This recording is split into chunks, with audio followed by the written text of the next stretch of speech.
കേരളത്തിലെ തിയേറ്ററുകളെ ഇളക്കിമറിച്ച് ഇന്നലെ റിലീസ് ചെയ്ത ചിത്രം മാർക്കോയ്ക്ക് വൻ പ്രേക്ഷക സ്വീകാര്യതയാണ് ലഭിക്കുന്നത്.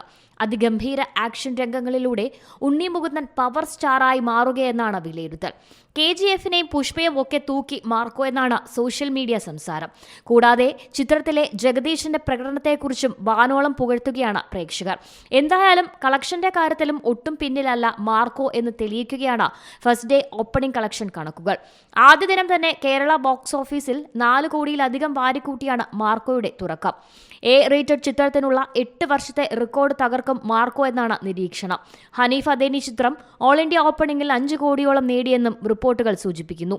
ദുൽഖർ സൽമാന്റെ കമ്മട്ടിപ്പാടമാണ് റേറ്റഡ് ചിത്രത്തിനുള്ള ഫസ്റ്റ് ഡേ ഓപ്പണിംഗിൽ മികച്ച കളക്ഷൻ നേടിയ ചിത്രം. ആദ്യ ദിനം കമ്മട്ടിപ്പാടം 1.25 കോടിയാണ് നേടിയത്. ഒരാഴ്ച കൊണ്ട് 8 കോടിയും ചിത്രം കളക്ട് ചെയ്തിരുന്നു. ആ റെക്കോർഡ് കൂടി മാർക്കോ പൊട്ടിക്കുമോ എന്നാണ് ഇനി അറിയേണ്ടത്.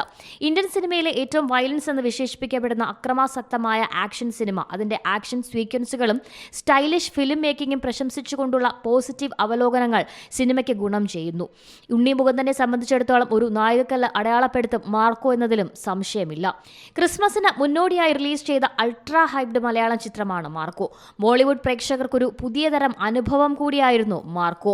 Entertainment desk, Zee Malayalam news. പുതിയ വാർത്തകളും വിശേഷങ്ങളും ഇനി വിരൽ തുമ്പിൽ. എല്ലാ ഡിജിറ്റൽ പ്ലാറ്റ്ഫോമുകളിലും ഇപ്പോൾ സീ മലയാളം ന്യൂസ് ലഭ്യം.